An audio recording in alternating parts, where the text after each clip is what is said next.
My name is Evelyn Kealoha-Winthrop, though most people on Maui just call me Aunty Evie. I am 71 years old, widowed 22 years, and until 6 months ago I still believed a mother's love could fix anything if she just loved hard enough. Gave enough, forgave enough. This is the story of how I learned that some things cannot be fixed. Some things must be burned to the ground so something clean can grow in their place. I bought the beach house on Keawakapu Beach in 1998, the year my husband Robert died of a heart attack on the 9th fairway of Wulia Golf Club.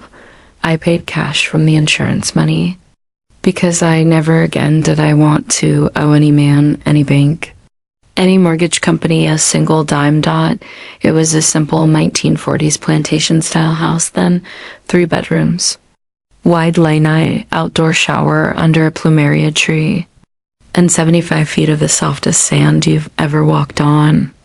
I spent 20 years restoring her board by board, planting every poem with my own hands, hanging every piece of koa furniture. I called her Hale Hoku, House of the Stars, because on moonless nights the Milky Way spilled straight into the ocean like someone had knocked over a bucket of diamonds.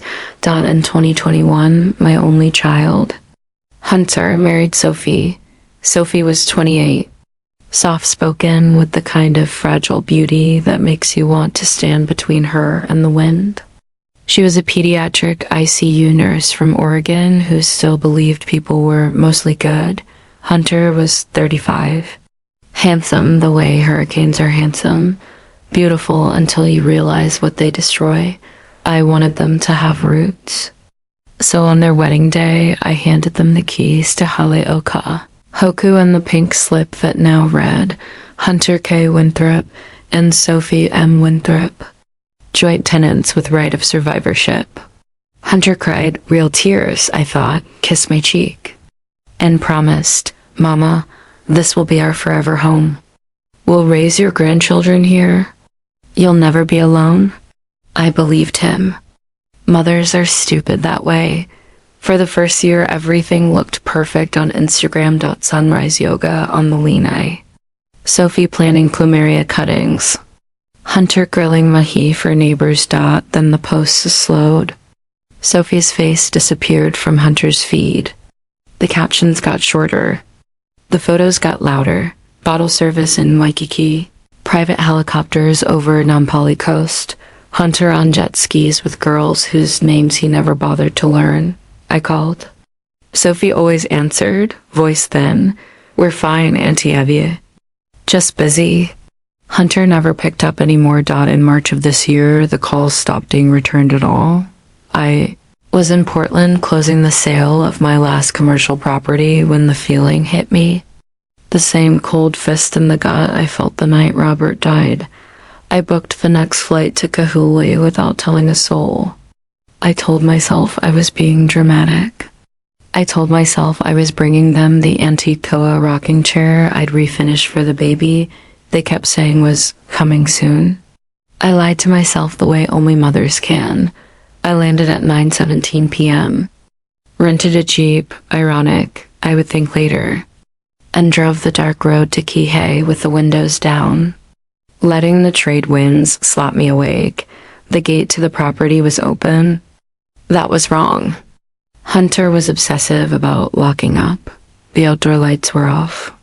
The plumeria tree had dropped half its leaves.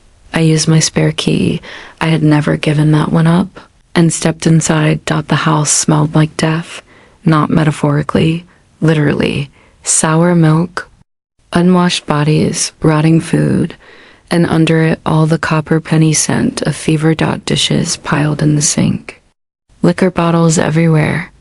A bong on my mother's koa dining table, and then I heard it, a wet, rattling cough from the master bedroom. Sophie lay curled on the bathroom floor, naked except for a soaked nightgown, burning with fever. Her lips were cracked and bleeding. Her hair was matted to her skull. An empty inhaler and 2 bottles of outdated amoxicillin sat on the counter. She weighed maybe 90 pounds. I dropped to my knees, pressed 2 fingers to her neck, and almost sobbed when I felt the faint, frantic flutter of her pulse. "Baby, it's Aunty Evie. I'm here. You're safe now." She tried to speak, but it came out a croak. He said I was. Thinking, I dialed 911, wrapped her in towels, and carried her to the Lenai so the ambulance could find us. While the paramedics worked on the phone. I opened Hunter's Instagram. Location tag, Tamarindo, Costa Rica. Posted 4 hours ago. Hunter shirtless on a jet ski, arms around 2 bikini models. Caption, living the dream with my boys. The jet skis were the 2 brand new Yamaha FX cruisers I'd bought him for Christmas, still titled in my name, still insured by me. Koa's mouth flattened. "We've been trying to reach him for 6 days. Number disconnected." I sat in a plastic chair beside Sophie's bed in the IQ and made 4 phone calls. To my Maui attorney, Leilani Hawakano, best land shark on the island, and my goddaughter. "Leilani, I need an irrevocable trust drafted tonight. Hale Hoku goes to Sophie Margaret Winthrop solely and absolutely. No survivorship clause. No way for anyone else to ever touch it. Can you be at the hospital at 6 a.m. with a notary?"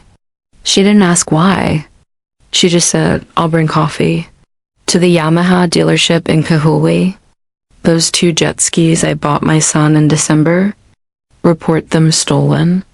I have the titles right here. The manager hesitated. "Mrs. Winthrop, are you due at chemo now?" To the Jeep dealership.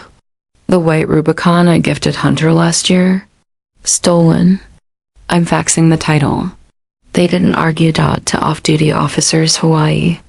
I need private security at my Keawakapu property starting tonight. 1 retired HPD officer, armed, lives in. Permanent until further notice. By the time the sun rose blood orange over Haleakala, the paperwork was signed in Sophie's hospital room. She was barely conscious, but she managed to scrawl her name on the line that made her the sole owner of the only home she'd ever truly loved. Leilani recorded it electronically with the Bureau of Conveyances at 803 A.M. By 807, the county of Maui records reflected the new owner, Sophie Margaret Winthrop, a single woman. I never went back to the house that night. I slept in the vinyl recliner beside Sophie's bed, holding her hot little hand while the antibiotics dripped and the ventilator whooshed at 2:14 p.m. The next day, my phone lit up with Hunter's name. I let it ring. He left a voicemail. Laughing, music thumping in the background. "Hey, mama. Costa Rica is insane. You gotta come next time. Love you." I saved it. Evidence. He landed at OGG 2 days later, tan, smelling like coconut rum and someone else's perfume. Dragging a Louis Vuitton duffel full of dirty laundry, he expected to Uber straight to his and collapse into the outdoor shower.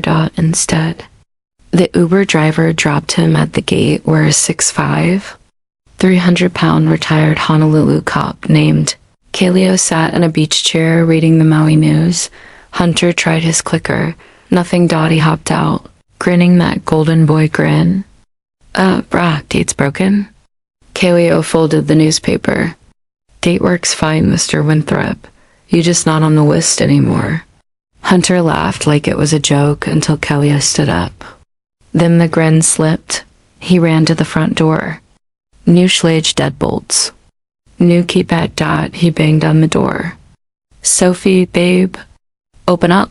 From the Lenai I watched on the Ring camera I'd had installed. Overnight, I was drinking coffee with Sophie, conscious now, propped up with pillows, eyes huge in her thin face. We watched together as Hunter's face went from confused to panic to furious. He tried the sliding doors, locked.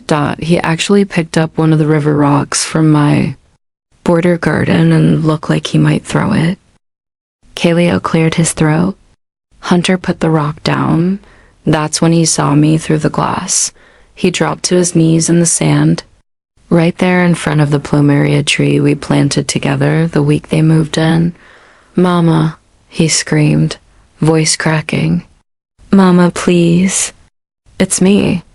I opened the sliding door and stepped out onto the warm wood I had sanded by hand for months. Sophie stayed inside, clutching her blanket, terrified.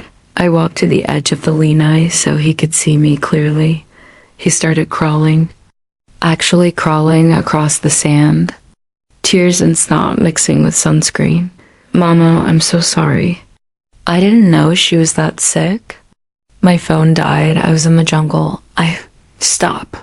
My voice carried the way it did when I used to call him in from the surf. When he was 10, he froze on all fours like a dog. The house belongs to Sophie now. The Jeep is crushed. The jet skis are impounded. Your credit cards are canceled. Your phone plan is in my name and it's disconnected. He started shaking. "Mama, I love her, I swear. You left her to die, Hunter. You posted jet ski videos while she coughed blood on my bathroom floor. I was going to come back. I had a flight. You've been gone 9 days. She's been alone for 7. He tried the last card he had. The one that always worked. "I'm your son. Your only child. You can't do this to me." I looked at Sophie watching through the glass, tears running down her cheeks. But her chin lifted for the first time in years. I looked back at the man kneeling in the sand who used to be my little boy with the gap-toothed grin. "Yes," I said quietly. "I can." He screamed. He begged. He threatened to kill himself. He threatened to burn the house down. Kealoha simply picked him up by the back of his shirt, like a kitten, and walked him to the gate. Hunter left the Louis Vuitton duffel on the driveway. He didn't even take it. Last I saw of him that day, he was walking down South Kihei Road barefoot, dragging his suitcase, thumb out, trying to hitch a ride with tourists who took one look and sped away. Sophie came home 3 weeks later. We painted the walls back to the original creamy white, burned sage in every room, threw every trace of Hunter into a dumpster. I hired Aunty, Lena from the Hale down the beach to come. Bless the house that we planted a new plumeria, cutting where Hunter had knelt that. Date up, Sophie named it Hope. 6 months later, I still live 5 minutes away in a little condo I bought. With the proceeds from selling my Portland properties, I walk to Hoku every morning at sunrise with pastries from Sugar Beach Bake Shop. Sophie meets me at the gate now. No longer 90 pounds. No longer afraid of her own shadow. Shisha's gaining weight, painting again. Laughing in a way I never heard when Hunter was here. She teaches keiki, art classes on the lanai, 3 days a week. The house is full of children's voices and crayons and the smell of banana bread. Yesterday, I was walking the beach at sunset when I saw him. Hunter. He was collecting cans and plastic bottles from the sand for the redemption money. Hair long and matted, wearing a filthy tank top that used to be white. He looked up and saw me. For a moment, the old reflex kicked in. My heart said, "Run to him. Fix him. Save him." Then I saw the track marks on his arms. The hollow cheeks, the way he flinched from eye contact. He took 1 step toward me. "Hand out, Ma." I kept walking.